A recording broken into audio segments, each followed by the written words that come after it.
Hello, I am Vanessa Geita, and this is the Shawk23 podcast by creatives for creatives.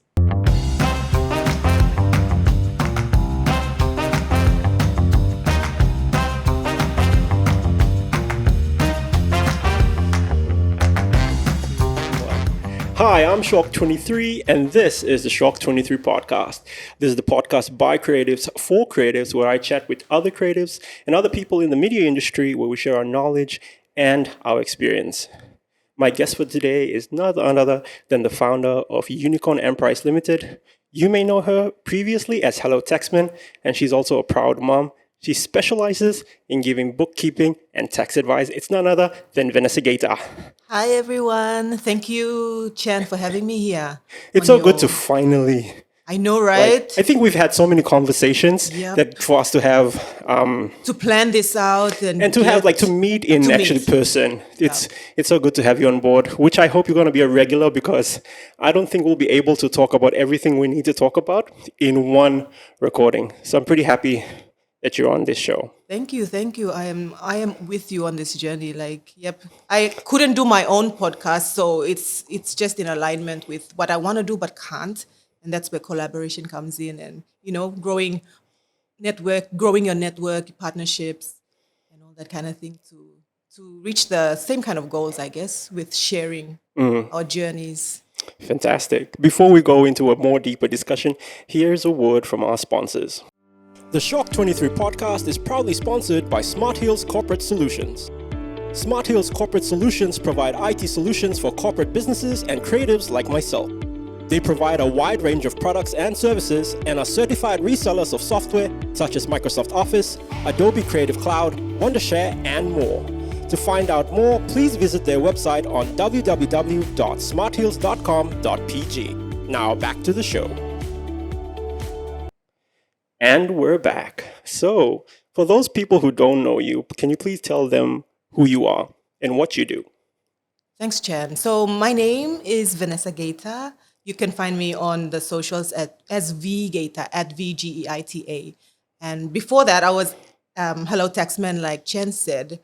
I create content on social media and digital courses to help you increase your business financial literacy so that you can create your dreams. So my company, Unicorn Emprise, my tagline is create your dreams, because I really believe in, like what Chen also, I think you represent, claiming your uniqueness and putting it out there in the world, because we all create uniquely, and putting it out there to create your dreams, do what you want to do to self-actualize and reach your highest potential. So that's the value. That's my brand value. I will say, and collaborating with young people like Chen and the team here. We got Yana on the side, my sister too here in the office. Yeah, just going along this entrepreneurship journey together. And so it's not so lonely, because we know it can get lonely, eh, Chen? Yeah, it does. It does. Where are you from, by the way? My dad is from Papa. That's why I use my maiden name, Geita. He passed away in 2016, so this is my way of honoring So his... sorry to hear that. I know your father Yeah, also passed away. my father passed away as well, so it's good to know that we have more than that in common. But you're also a mom as well, a mom of two. Yes. And that's a challenge in itself, to be a mom and then to run a business. Not only are you running a business, but you also putting together courses. You're becoming an educator and then a content creator. And then there's so much you need to do and to accomplish. And it's amazing how much you've grown. I think you've been in it for 3 years now? Two so far. 2 years. And congratulations on reaching 6,000 on TikTok. Thank you. I'm like someone who's very skeptical of TikTok. I didn't see the value. I started getting into TikTok and I'm like, okay. You just have to avoid the cringe and all of that. And then you get into the meaty part. I kind of like that your business tagline is to create your dreams? Yep. Create your dreams, because dreams are not cheap. They cost a lot of money. And I think I really wanted to have you on board, because for creatives, learning about the creative side of it is easy for us, like learning the skill. But oftentimes we come and we reach roadblocks with how to run our business, how to manage our books, because we just don't have experience in that. And not only that, we don't understand how important business, like keeping track of our records, not just for tax purposes, but also that money tells a story of the business. And my mom's an accountant, and I really didn't understand. I thought it was just so that you keep your books in order so that you can calculate like accurate taxes and your responsibility. But it also paints the picture of how like your business is doing, whether it's growing in an upward trajectory or it's struggling. And even though like something I've learned is that more income does not necessarily mean that your business is profitable.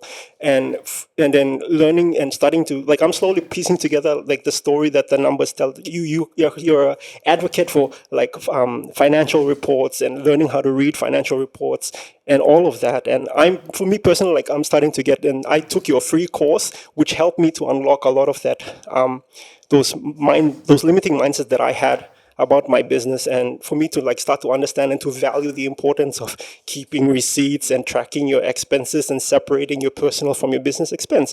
It's I've seen small wins, but I never really saw the value until now. And I really want to ask, what made you get into it? Because you're a CPA certified accountant, so which means that you had to leave a corporate job and to pursue this full time. What was that journey like? Yeah, good question. The journey. Yeah, we're It was, kicking off deep. yeah. No worries. We like deep. That was like, it was unintentional in the beginning. Like when I left my job, I had been in the professional tax accounting space for a decade. So straight from uni, I went to work with PwC. That's a big four accounting firm, That and is. then EY. So in between those 10 years were like half there. And then I got pregnant with my first child, and I wanted to leave the hustle, the stress of being in such a highly demanding career and just look after my child by myself. I had all those dreams, and luckily for me, my husband was supportive of that and let me be. So when I left the job and was there at home trying to have this baby. And my friends who knew that I had some knowledge about tax and whatnot, they started coming to me and asking, oh, can you do my taxes and whatnot? Were these small businesses as well? Yes, Yep. they were registered SMEs.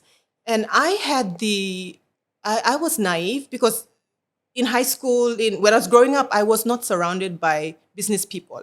My parents were public servants, and their parents were straight from the village. Like they didn't get past grade 6. They gave my parents that leg up to get the education. My dad became a doctor, my mom a nurse.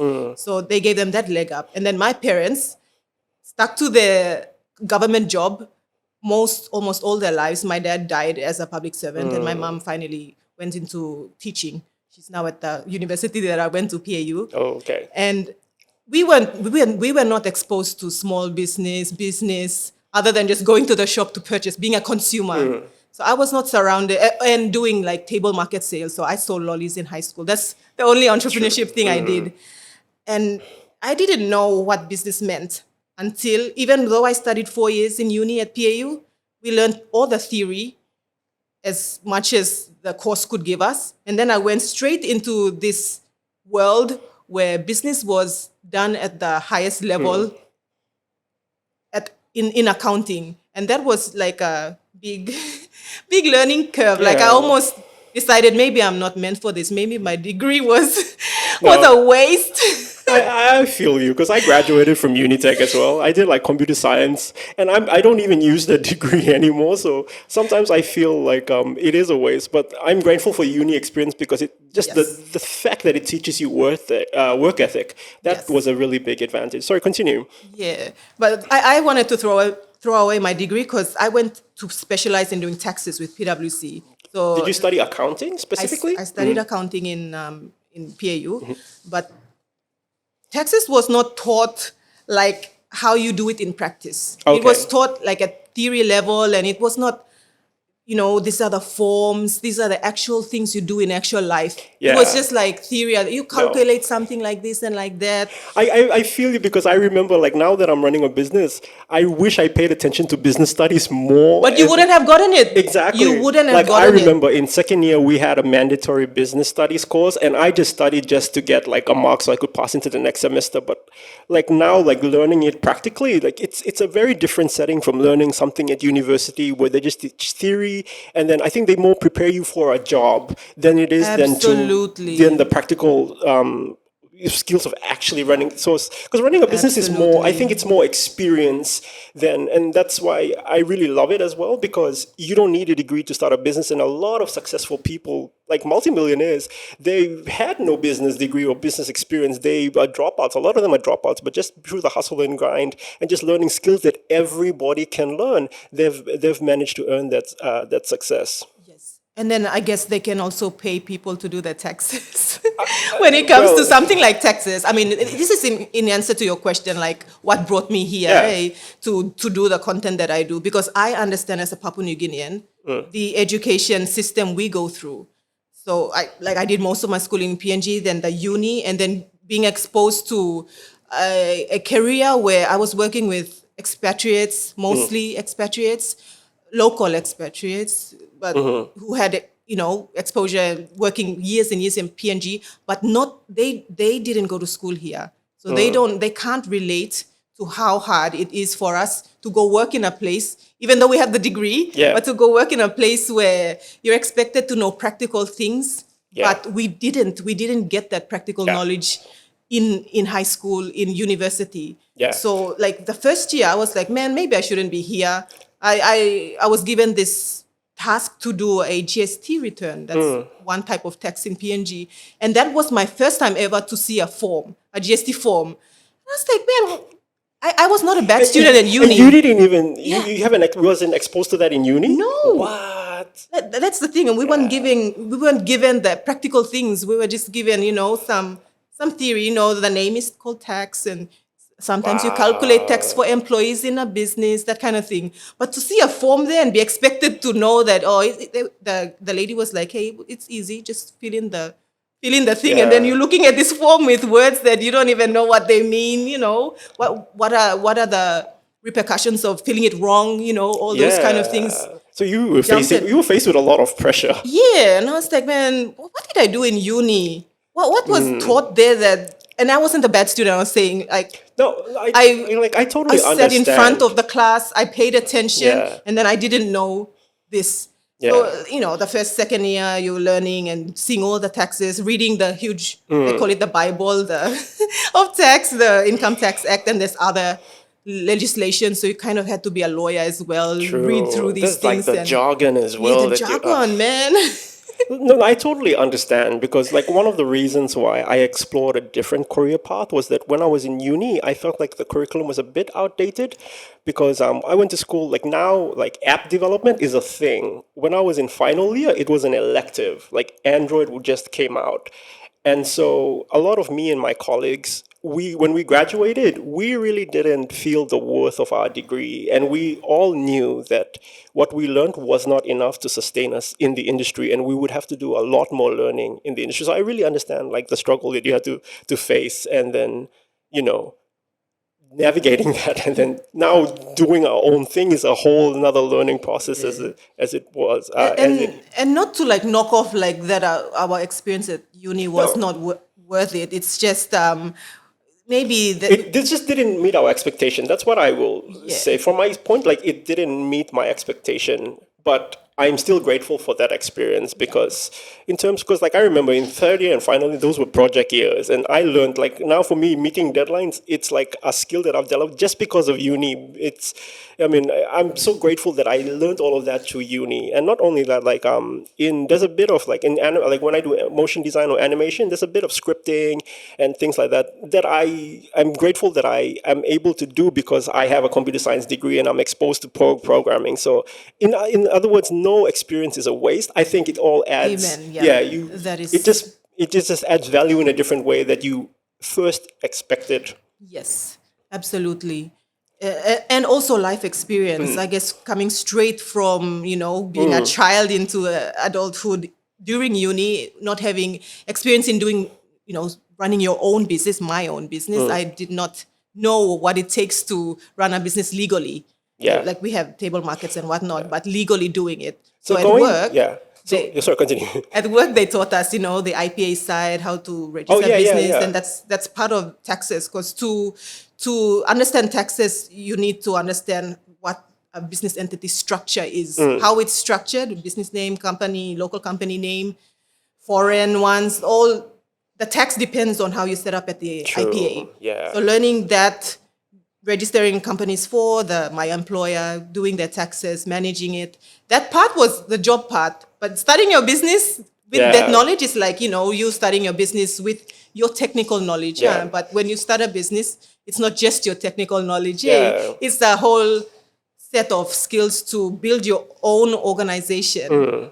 So I've digressed, but you asked like what brought me No, to here. It's that yeah. experience of being naive that I didn't know what it took to do my job, and then when I learned it, then I was like, oh, Olga Tanaraplaman lo PNG running their own businesses. They know these things. That's what I thought. I thought that they knew, like they saw GST returns, they followed all these rules, and they were on top of it. And I was like, wow, I don't know much in life. Yeah. And then 10 years later, I met friends who ran their own businesses, and I realized that, man, there is a huge gap in what you've just said about, understanding numbers, Yep. the importance of numbers to get to your dreams.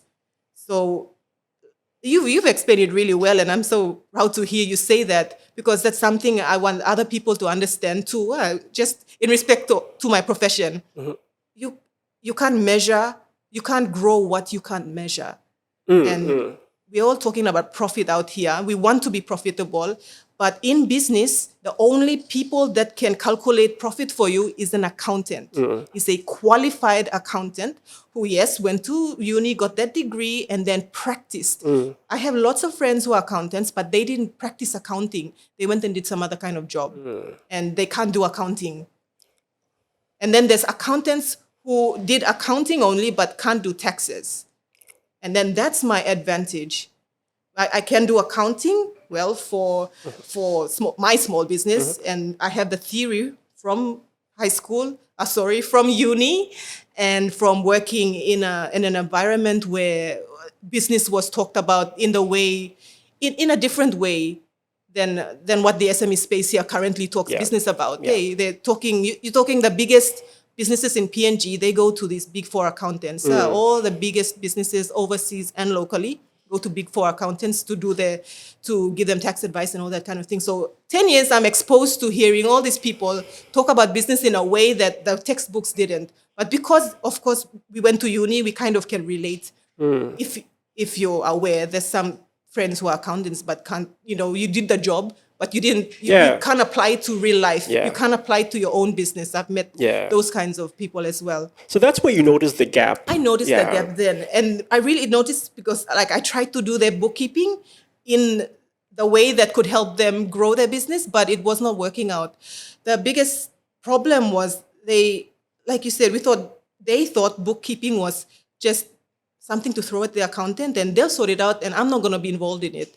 But the accountant, I need you to tell me how you spent that money, what you spent it for, when you spent it, those details.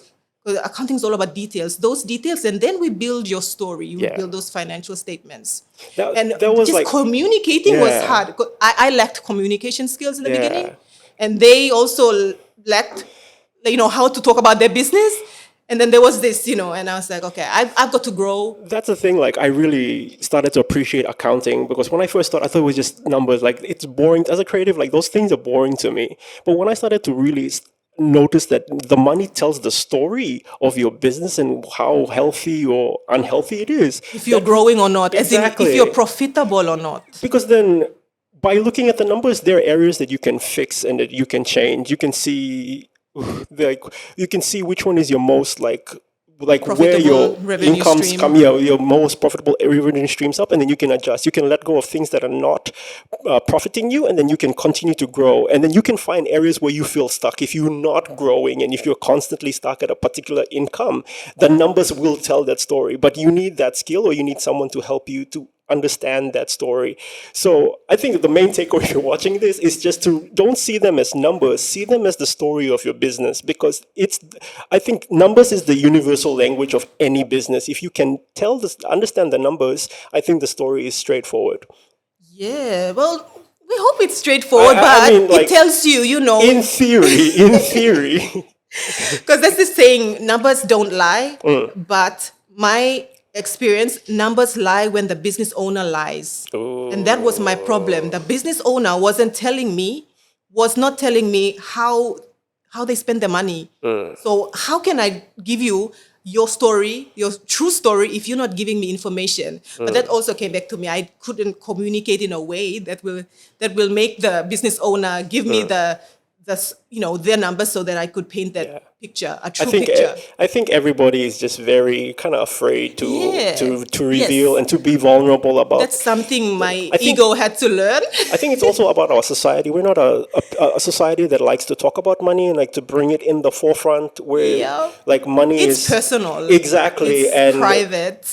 like people like they kind of cringe and they kind of curl up when you start bringing about like how much money you're making. So just like even for myself, like I'm learning to be a bit more open about having these conversations about income and expenses and where my money is going and how I'm managing it. How I used it, Exactly. Yeah. In order for me to like just to prosper, because mate, your passion is not enough to if you want to be a hobbyist, that's it. You just take that passion and you do it for a hobby. But if you're trying to make make a living out of it, you really need the skills in order for you to really to survive. So how long did it take you before you took a step to leave your job and to pursue the business? Did you start it off as a side hustle and then become a formal business?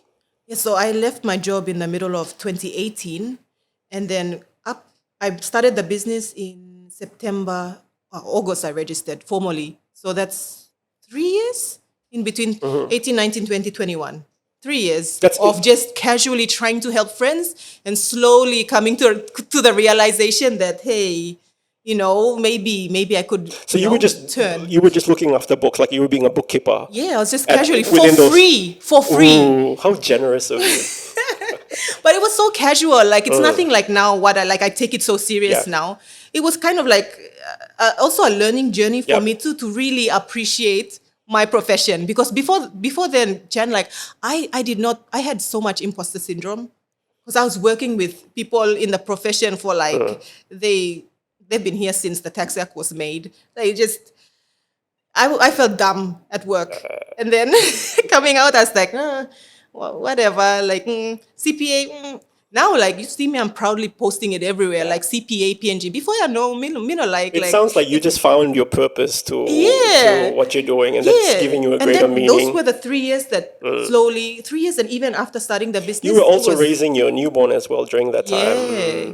And I'll get to that because that's the one that made me start the business, like gave me the confidence. Like anyone can start a business these days. So you may go register in IPA, IRC. The paperwork is so easy, but you don't really have a business just because of the paperwork. Your business has to have its own purpose and all those Especially business stuff. If you're trying to run like something that's long term, then there's a lot to go. If you're just trying to make a quick buck, okay, then you do the fast track, but you can, but fast money doesn't have a very short lifespan, so it's up to you. Yeah. And just the confidence to start your business, like my business, that was not especially something. because like you grew up in that environment where you were not exposed to business people, so I think you kind of question this, like, am I even qualified? Yeah. And imagine, I was like registering other people's companies and doing their taxes for 10 years, and I still felt like I couldn't do my own business. And then I kept doing this for free, and I was like, hey, no, like, they're not too different from me. I know something as well. Maybe, what am I doing with myself and just sitting here?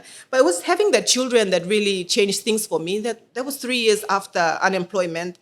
And, slowly I'm seeing my life savings go down and I'm thinking, hey, Yeah, money is always a great it motivator. is. Like I was like, a huge value of mine personally is financial independence. And leaving my job meant losing my financial Yeah, independence the because, stability, I had to depend on my husband, on my life savings. And I'm not the kind of person like I want to depend on someone forever. Like I like to make my own money and spend my own money and feel like I'm fulfilled because I earned that money somehow. So as the life savings is going down and I'm doing more free work, it's like, yeah, it really started to get to me. But I was drowning. I was drowning. This is going to get deeper. Just warning. I that's was fine. drowning in the motherhood transition. So it's called matrescence.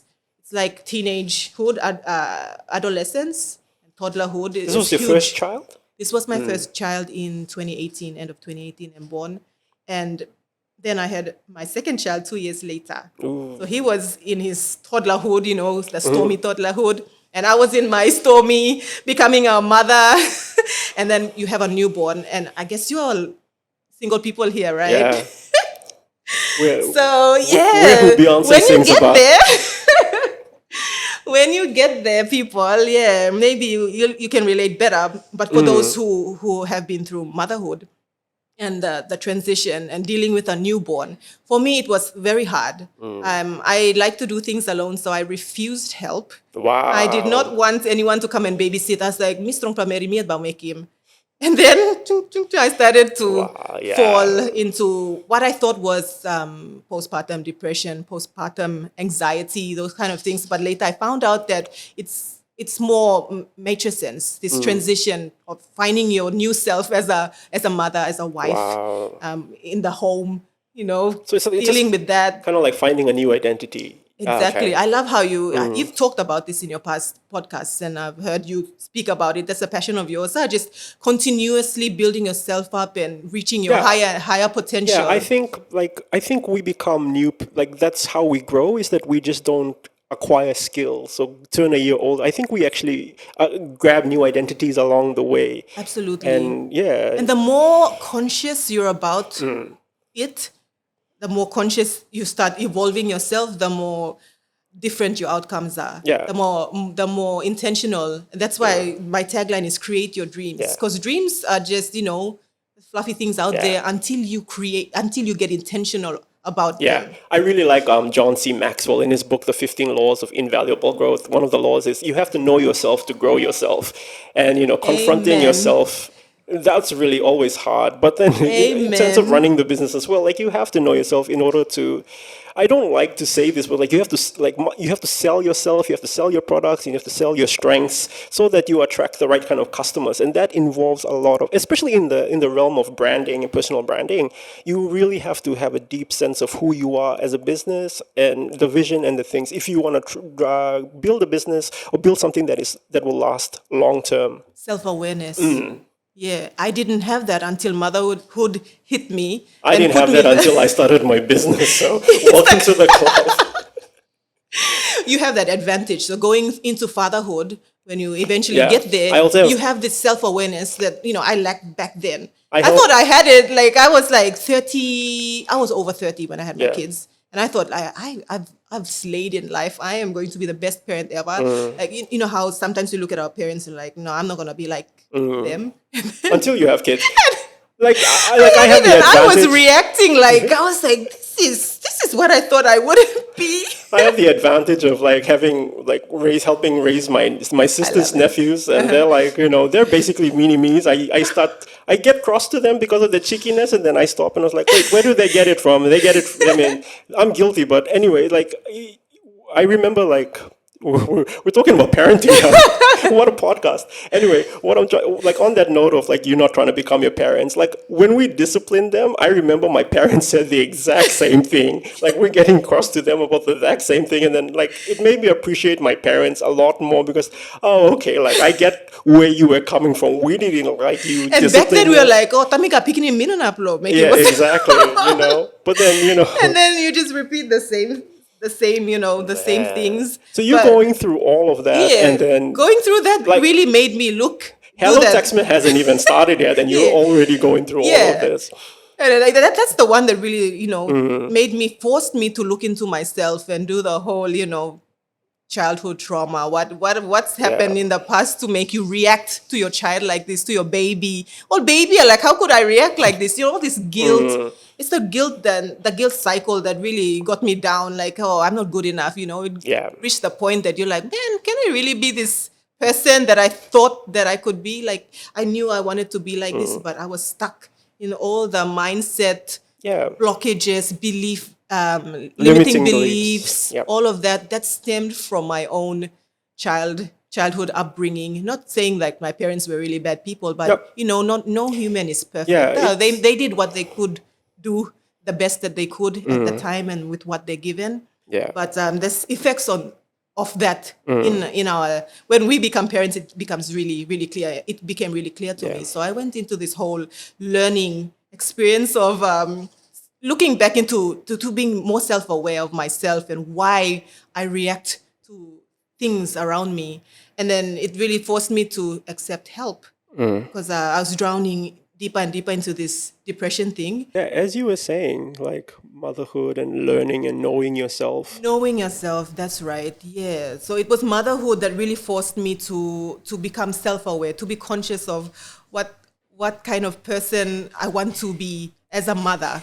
And that led into learning about emotional regulation, self-regulation, becoming aware of how I'm reacting to the child, to responding, to being aware, like, this is part of a child's development, being more intelligent about humans, how humans respond, especially from being babies and all that kind of thing that helped me to react or respond in a more intelligent way rather than just, being, having punishing kind of ways and just projecting a lot of the negative emotions onto the child. You want to be an empowered parent. I wanted to be an empowered parent.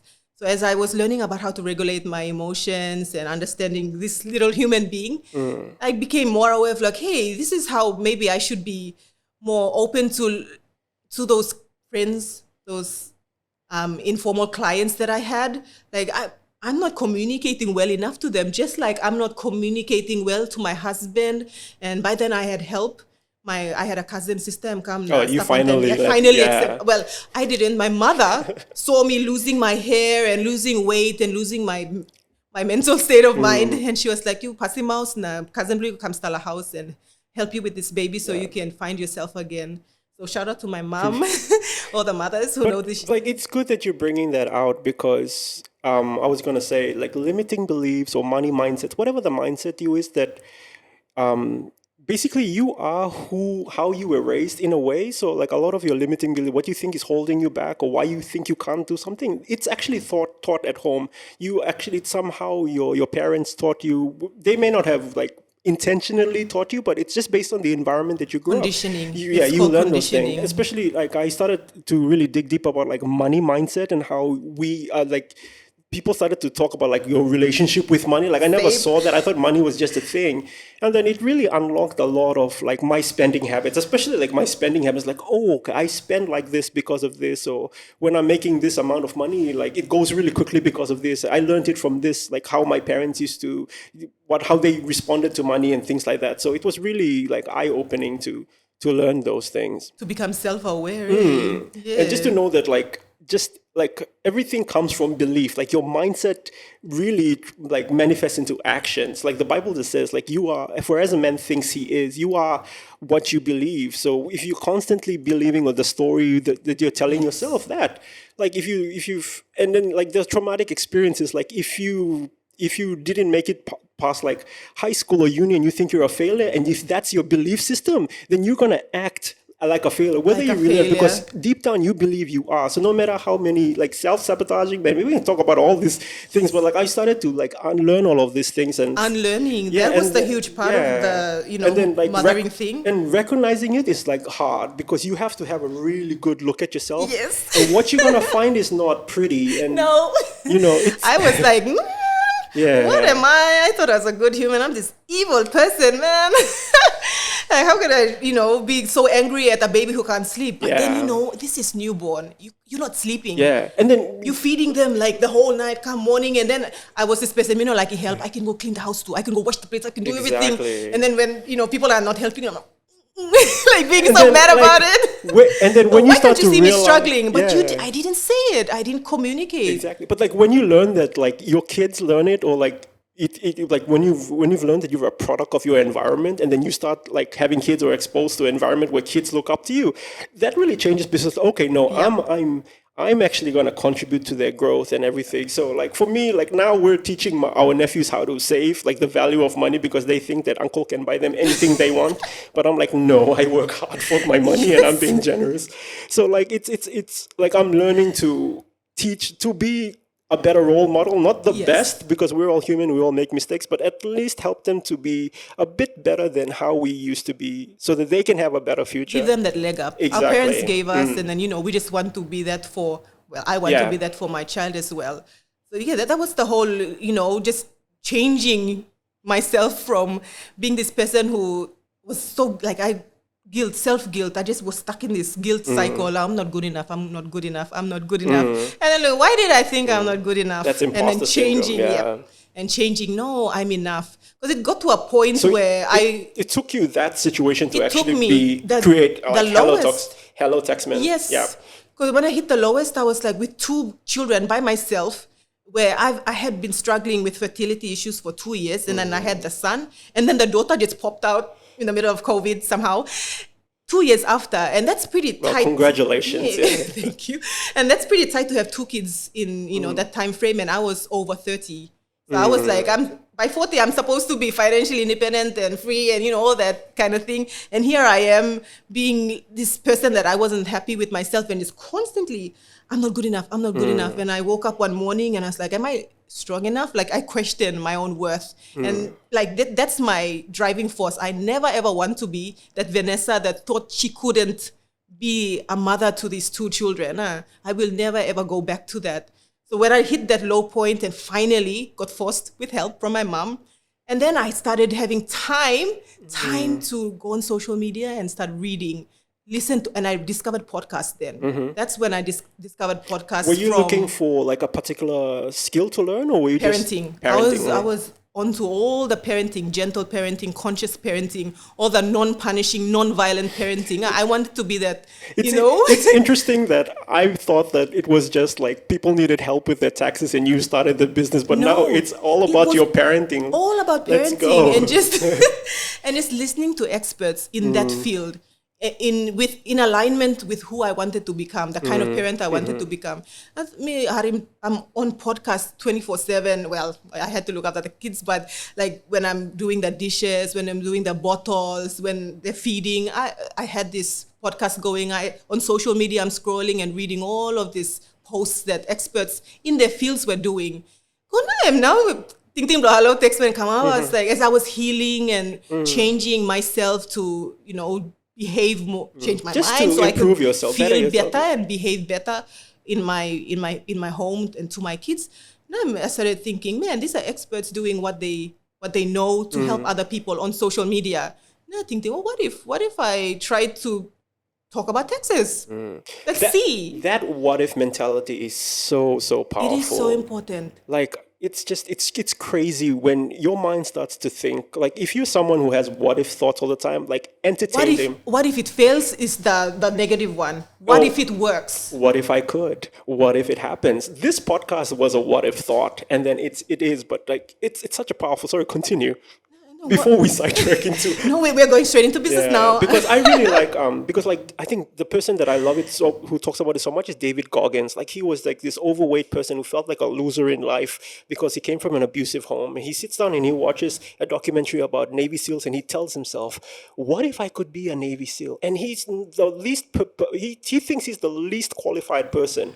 And then he goes to 26 different recruitments and he gets rejected. But every time he goes, they tell him there's there's only 26 black Navy SEAL officers. But he kept telling himself, what if I became the 27th? And that what if mentality drove him to become who he is. If you don't know who David Goggins is, you should. But his story, like every time I have a what if thought, like no matter how crazy, like I have crazy big dreams that I don't even think are gonna come true. But sometimes I sit down and even like the negativity comes to what if I fail or what if I don't do it? Then What if it works? there's What always if? that tiny voice that comes and be like, well, what if it could? And then, the more you entertain that, Yeah. there's a saying that goes, the more like what you focus, you attract. So if you Yeah. constantly focus on Manifestation. the possibilities, that's how faith works. Anyway, continue. Yes. No, it was like, what if I could be a better parent? What if I stopped, guilt tripping myself constantly? What if I could be a more, present parent who's conscious about how I respond to my child? Yeah. What if I'm more conscious about how I ask for help around the house? Why am I just sitting here and, crying about things I haven't even expressed that I need help with this and that? Yeah, on that note, like our beliefs, like our actions and our words, all of that are coming from our beliefs. But you can change, because like what you've done by consuming all of that information, whether that's what learning does. It changes our beliefs, our mindsets. And Homosi says this thing about, if your behavior hasn't changed, you haven't learned. Yeah. You can be reading, but you haven't learned until your behavior changes. Yeah. Then you Because learn. a belief is a thought that you keep playing over and over again. The more you meditate and you dwell on that thought, it becomes a belief. It becomes so cemented that you act according to it. And I think Jim Rohn gets up and he says, Jim Rohn or Zig Ziglar, he gets up and says, you will never outperform how you think and perceive yourself. So if you think you're not good enough, you are constantly going to perform in that manner. If you think you're not worthy of earning a better job or a higher income or starting a business, you will constantly live your life that way. But by learning and by consuming knowledge that changes the way you think, you start to notice behavior change. By doing so, your life starts to change. And you have to be conscious about it. Exactly. Because before then, you were unconscious and acting on, all the survival mechanisms and whatnot. So it was Dr. Joe Dispenza and Jay Shetty, their podcast. Like I listened to it on repeat because that's the one that snapped me out of this guilt tripping that I kept tripping myself into. I'm not good enough, I can't. And then it's like, no, you have to cut that thought the moment it happens and change it consciously. Like, no, I can do this. I can change. I can say sorry to my baby. I can ask for help. I can. And then, I can. What if I change? Yeah. And then it starts to become a habit, and then it becomes the habit. And it changes your feelings. So your behavior changes, and it changes the outcomes, the reality around you. I started getting help. I started having time, like I consume more content. And then, that what if I started a page called Hello Taxman? Well, it was actually an app that I wanted to create. But back then, I didn't have coding skills, and I didn't know I didn't know you didn't need coding skills. Like now I know how to create that app. But it's just like, not create it from scratch, but there's tools and all those things. But I wanted to create this app so it's easy for SMEs to file nil tax forms. Okay. So because a lot of them were saying, "Oh, no got business activity, no got business activity." Like I kept getting that, and I was like, "How could you not have business? So why did you register the business if you're not gonna have business activity?" Like, and then I started realizing maybe it's because they don't want to pay taxes, and they heard that if they doing cash only. Well, that can happen if you're only doing cash and you don't report it in a tax return. Of course, you're not going to pay tax. But, how are you going to grow your business if you keep dodging taxes? Yeah. I remember when I started, like, I wanted to do, like, straight into freelancing. Like, taxing was my biggest, like, roadblock. I was so afraid of taxes. And Amanda Tao, from, founder of Pacificana, I'm so glad to have her as a friend. And like I reached out to her, and I was like, oh, I want to do this. I want to start this business, but I don't know, like, am I supposed to pay tax? And she graciously told me, you don't have to worry about it. Just gave me the basic info, enough for me to start. And then she's just been a great help. And it's always good to have someone like that in the corner. But like I understand, like it's just the fear of taxes because it's the fear of the unknown. You don't know. You don't know what it is. That's why you fear it. Everything in life you fear is because it's unknown. Death. You don't know death. You don't know what happens after life. We like to believe some things, but we don't know, so we fear it. Yeah. We don't know taxes, so we fear it. But empowerment comes when knowledge is power, all that kind of thing. Knowledge is power, exactly. Yeah. And me and Amanda worked at EY. Yeah. So we practically, That's how I came to know you. She was like, "Oh, you need to talk to my mentor." I was like, "Oh, okay, good." And it just happened to align because it was at the time where you started Hello Taxman as well, and then here And we like are. when Amanda left to do Pacific, and like I couldn't understand how, SME and following our own dreams, because I was in a space where that was possible for me. I was like just stuck in the grind. Had no dreams like that. Like it was so far away. Of course, I wanted to own my business in the future, but it wasn't as soon as I Yeah. started Hello Taxman. That came like faster than I wanted to consciously do it. So when she did it, I was like, oh, okay, this that. And then I start nothing the house away from a corporate space and away from that environment. And then I started looking around, and I saw what you're doing on your podcast. On Shawk23. I was like, hey, look at all these young people doing what I wanted to do when I was that young, and like just seeing people, more and more young, modern, highly educated Papua New Guineans trying to do their thing. And I was like, how can I help with what I know? Yeah. And then you started Hello Taxman, trying to do this app and realizing, hey, I don't really have the skill set to do this app. Let's do a social media page. And that was the marketing research. So started posting and seeing who's about interest. Like who are they really interested at all? Because I thought no one cared about it. By the time that I started the page, I was like, maybe they don't. And it was a certain type. But you'll never know until you try. I know, that's the one, like we were saying, what if someone was interested? Yeah. So I did it like September to December, and like not a lot of followers. And I'm like, okay, maybe not. And then I read this post, they're like, hey, you just did this for 4 months and you're supposed to do it for longer than the consistency, all these things. And I was like, oh, okay, sorry, ego. Yeah. Brush aside the ego and, keep doing it to gain more and more traction and more information, data around who is interested. And then like the more I did it, but it was with a brand, like a logo thing. And I learned that, the more you put your face out there, you That's sell right. yourself You and like connect. now you're building a personal brand, like your Yes. faces. I remember when you That's why I started. changed. It's just like your emoji with the sunglasses, Yes. with the arrogant statement, "Hello, Yeah, Taxman, I'm exactly. here." Yeah, that's why I changed the branding thing, because they're like, you need to, I'm talking about something that's personal to people, and they're not going to look at a logo and want to give you their bank statement Exactly. and open up about their financial state. Yeah, that personal connection. That's really important. It sounds like you've just been learning just so Yeah, much in a short I feel like amount I've of learned time. more being a mother in 2021 was when I started to learn and change till now. I feel like I learned more than my 35 years. Yeah, exactly. That's what I keep telling, like, In entrepreneurship as well, Yeah. motherhood and entrepreneurship. like just this business journey, like everything that I'm making out of the business is a bonus, but like the joy of it is just seeing me learning and growing and Yes. changing and becoming someone I never thought I would be. And I remember I went on an interview with one of my former colleagues. We used to work together at TV1, and we had an interview, and I started talking in like very businessy, and then she just looked at me and was like, "Who are you?" I was like, "Yeah, I'm sorry. I've just learned so much, and I'm a different person, but it's the things that we need to do in order for us to succeed and to grow and to progress." And like you said, those things like parenting and building your own business, they really force you to look inside yourself Yeah. if you want to grow. That's Because there's people who you do run businesses, but you're not looking at yourself, and then you're struggling to wonder why am I not progressing? But that's the sign. That's the sign that maybe you need to dig deeper. Yeah.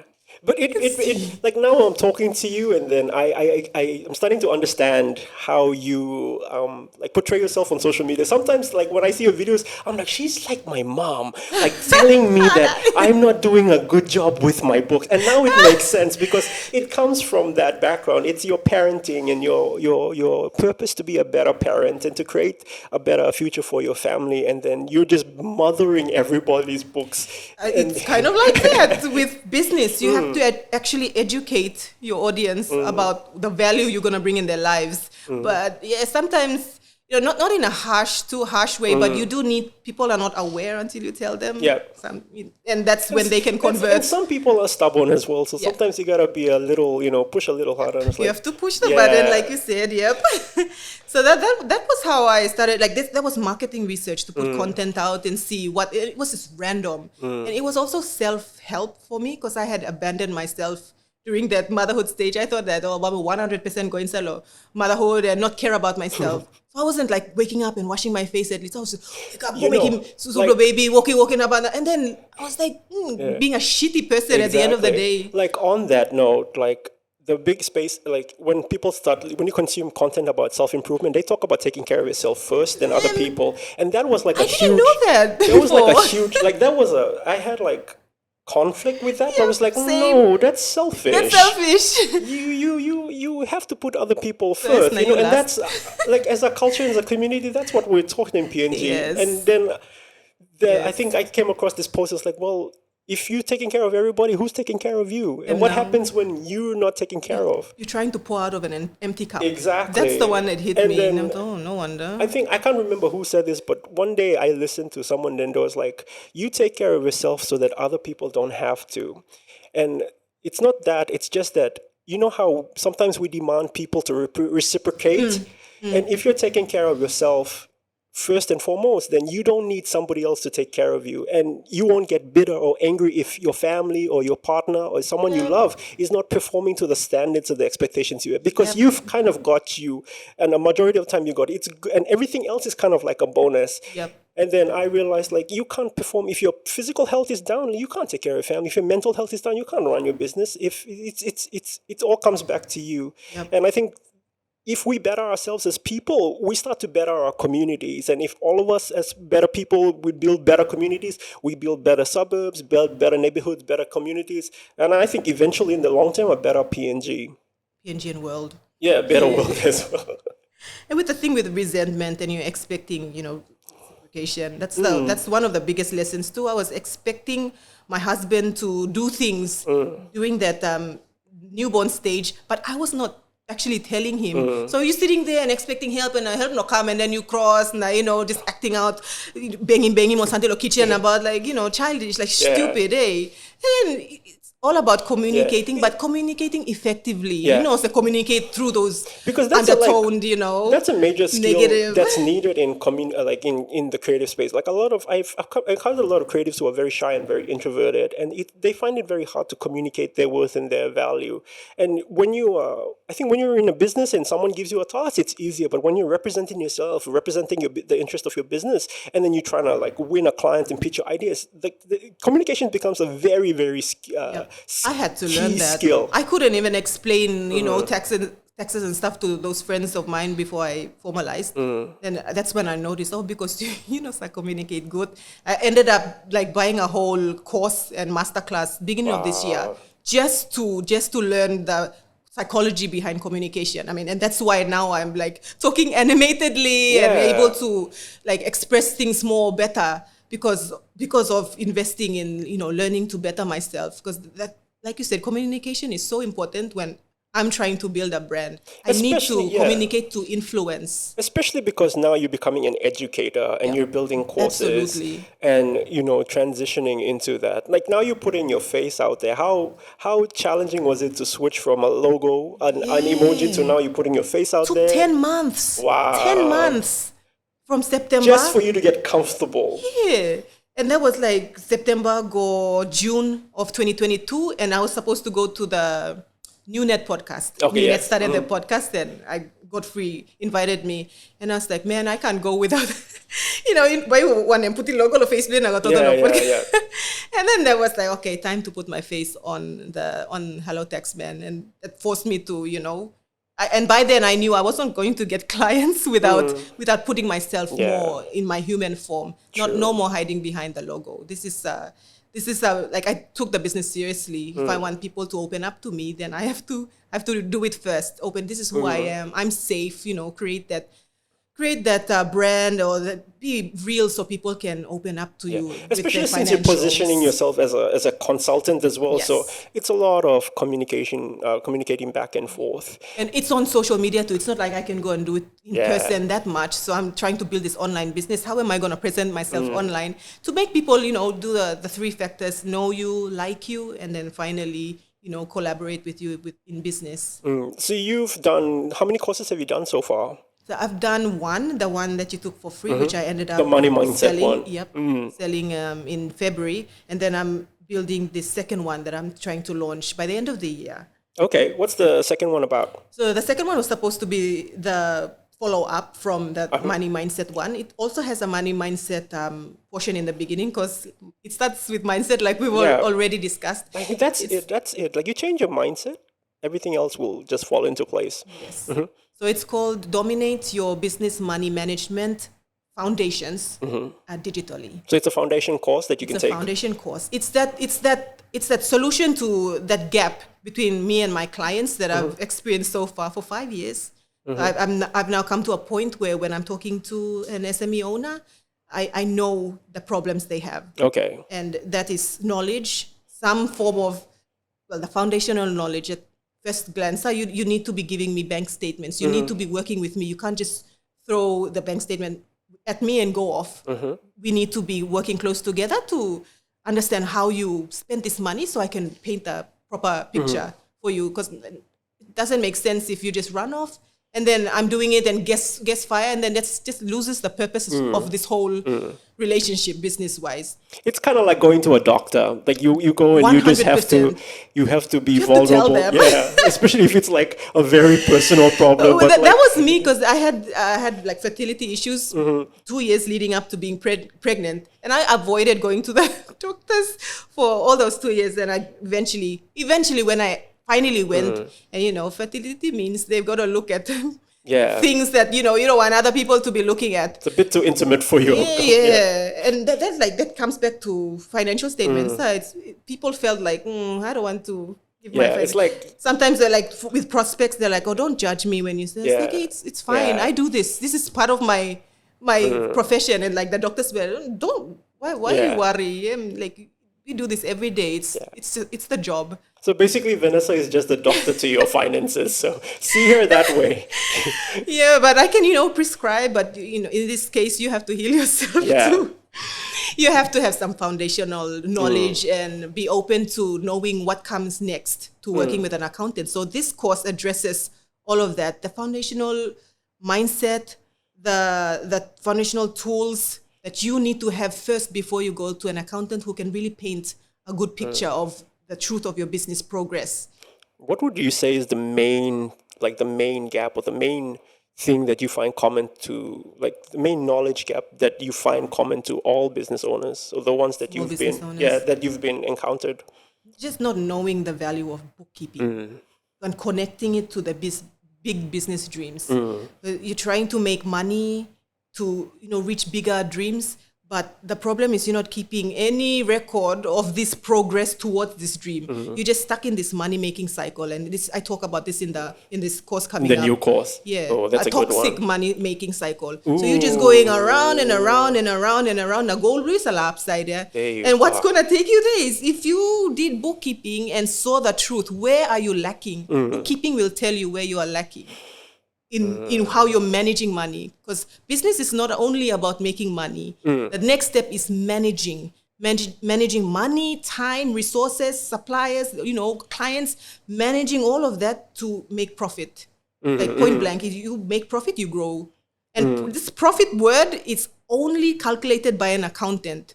It not in your brain, not in your imagination, not in your little spreadsheets and whatnot that you try. There's things that you're missing out. A lot of people, and I said this on Yabil's podcast, a lot of people just on the top of your brain, this product, me buying for this, so me selling up, let me make it profit. But business is your entire operation, not just one product. Everything that you spent to make this product or service, and everything or everywhere you got money to make it, it may not come from revenue, maybe from your personal savings, other people gave you some money. All of that, the whole big picture. It's not just one product, selling it and getting money and saying calculation. It's the organization thing, and that's where accountants come in. So that's that gap between you here and your dreams there, and how is this money going to take you to these bigger dreams? That's the biggest knowledge gap. And then it comes to the root causes, which is business financial illiteracy. It's a business. How are you going to start bookkeeping?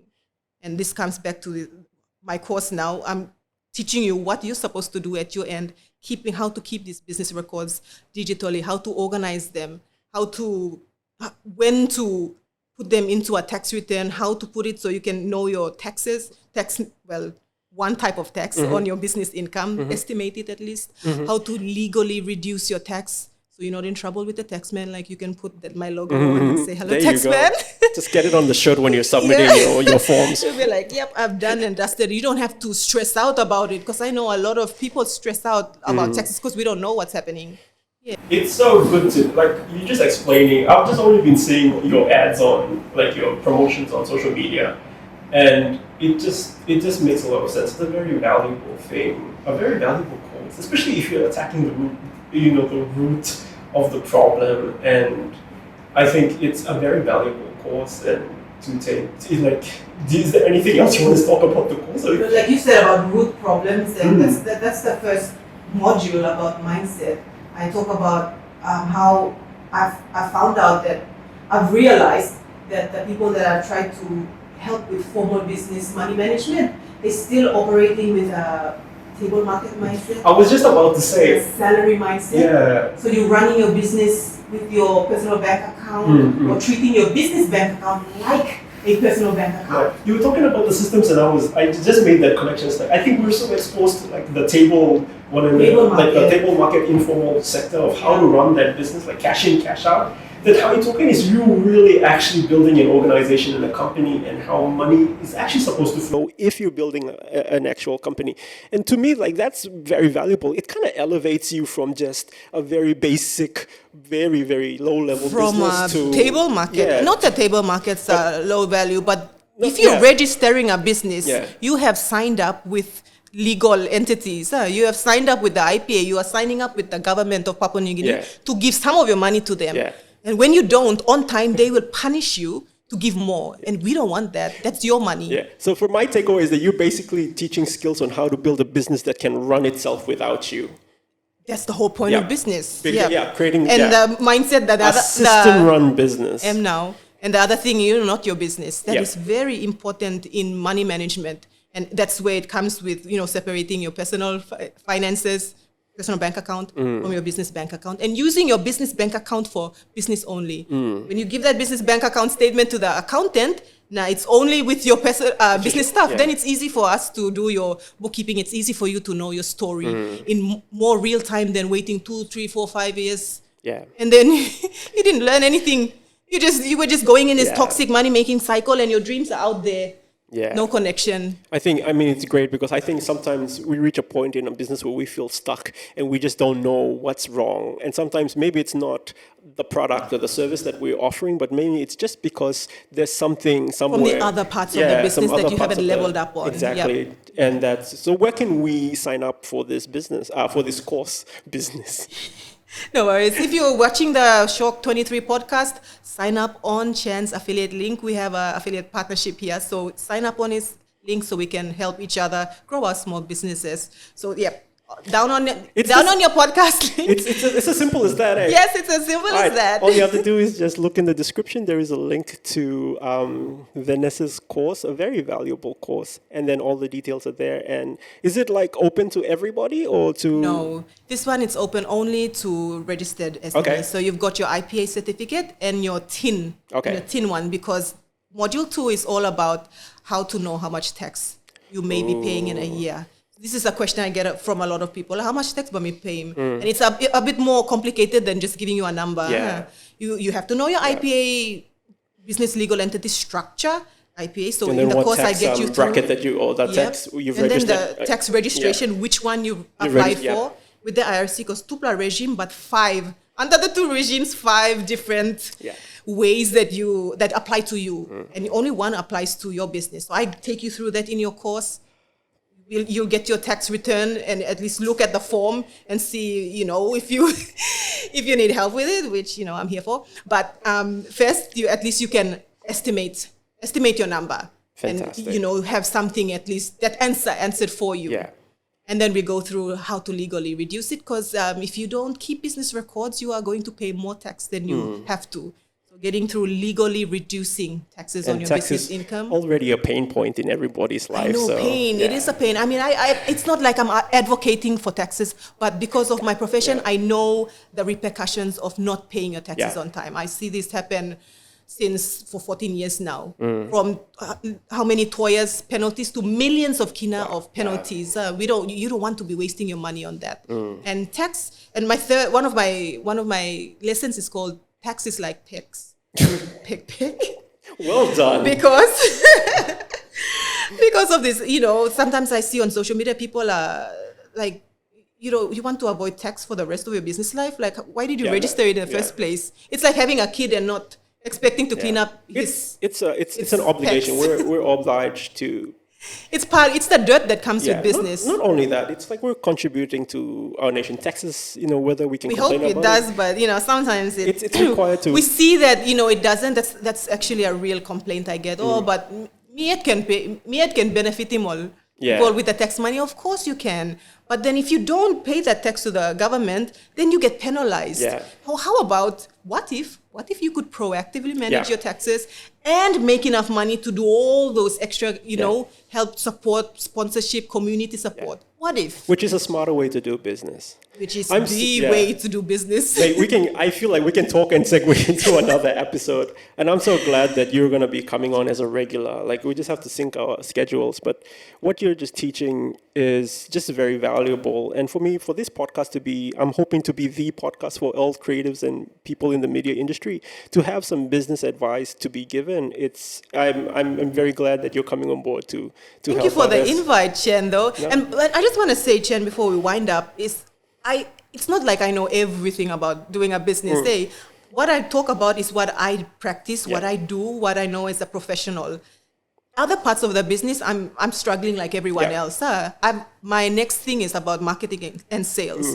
How can I build, start making revenue? Because up to now, I'm running on break even, which in business is you making only enough money to pay your business expenses and build this product, which the course that I've built now. And then I have a model that now I can, take my customers through start to my higher ticket. But knowing offer. you and you're someone who's building systems, it's only a matter of time before those systems start. What if every other SME can build that? What if? That's why you're going to be here. Like, just sharing your whatever. Mate, today is better than nothing, any little advice. And it's always good to learn from other people's experience than someone coming and just theorizing here and there. If there are other people out there who want to get in touch with you, how can they do so?